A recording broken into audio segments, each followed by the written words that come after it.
Just my subtle way of showing my new op shop bought ring.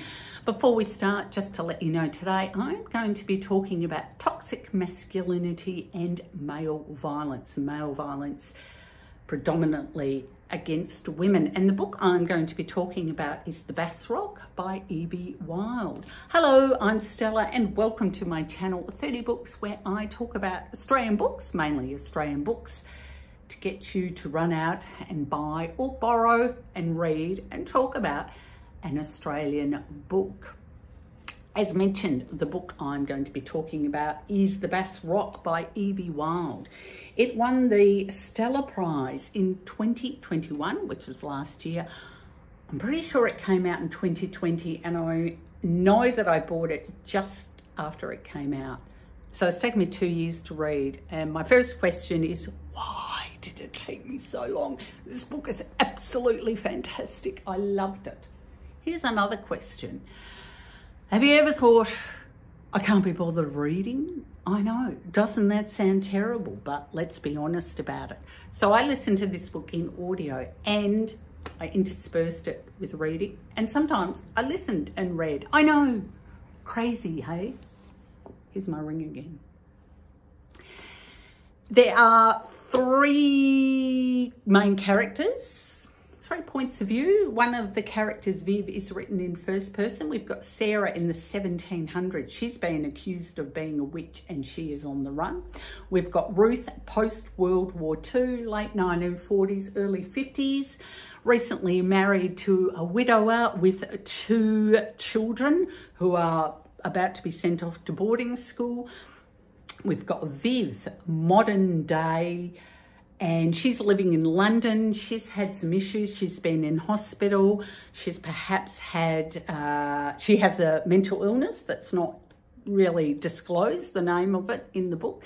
And she is going between London and the house that Ruth used to live in the coastal town of Scotland where the Bass Rock is. So the Bass Rock in all these 3 women's lives is a presence, as is male violence.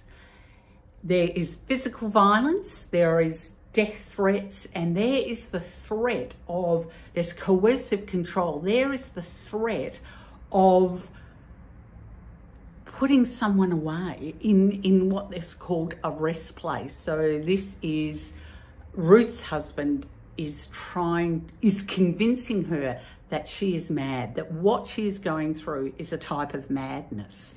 And that is also what links these 3 women, this idea of madness.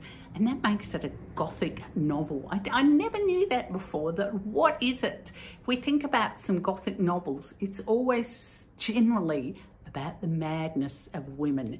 And if I was one of these women, I'd probably be mad too. But actually, Ruth is so incredibly sane. Interspersed between their stories are other stories or vignettes of male violence against women. And there's some shocking stuff as well. And some of it happens in the house. So that's the idea of the ghost. Is there a ghost in the house? Or is it just this presence of the male violence? And there are a lot of analogies about wolves. So the young children in the book, they often talk about wolves following them. And there is a priest in the book who's quite wolfish. Now, what I loved about the audio, I've talked about this before, life isn't always happy. So in the same token, life isn't always terrible. And during these terrible moments, there are these characters in the town that, especially this priest, it's hilarious. It is absolutely hilarious. There's some things that happen with Viv that are terrible, but it's almost a bit Fleabag-ish. If you've seen that TV series, Viv and her sister, fantastic relationship. And Viv's sister is in a relationship that is, you know, is heading towards male violence as well. So the audio part of it what I loved, it really brought these characters to life and did it in these fantastic accents. Now, there are 3 narrators in the book, and I think you'll recognise a couple of the voices, especially the woman who does, I think it's Ruth's voice. Yeah, quite a well-known actress. I cannot recommend this book more highly. It is a cracking great read. It is quite disturbing, very realistic, but beautifully written, very controlled. I loved it. It is flawed, it's not perfect. The story of Sarah didn't really grab me that much. I kind of wanted to keep going back to Viv and Ruth, but you know, I just think a flawed book or an imperfect book, or of course you're not going to like everything about a book. I think it just added to it. So with that, that is Evie Wyld's The Bass Rock, out by Penguin. It won the Stella Prize last year. I am now a fan of Evie Wyld, and I cannot wait to see what she's going to write next.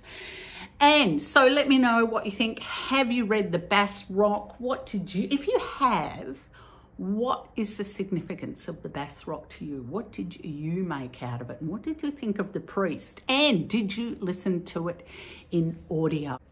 What did you think of it in audio? And remember, it only takes 30 Australian books a year per person to buy or borrow from the library to make our publishing industry flourish and to support our Australian writers.